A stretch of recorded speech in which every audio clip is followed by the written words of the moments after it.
একটা জিনিস আমি উপলব্ধি করলাম, একজন মানুষের কাছ থেকে আপনি যদি 2-3 বার বা 4 বার বা 5 বার যান, 2 বার যাবেন টাকা নেবেন 500, আবার যাবেন 500, আবার যাবেন 500 দেবে।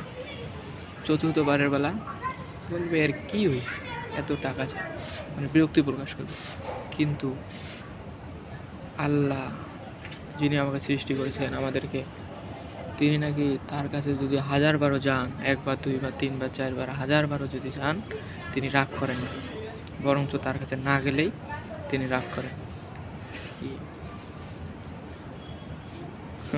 আসলে অকল্পনীয়। তাই আমরা যারা এইভাবে ফেসবুকে বা ইউটিউবে কাজ করি, তারা অবশ্যই আল্লাহর কাছে চাইব,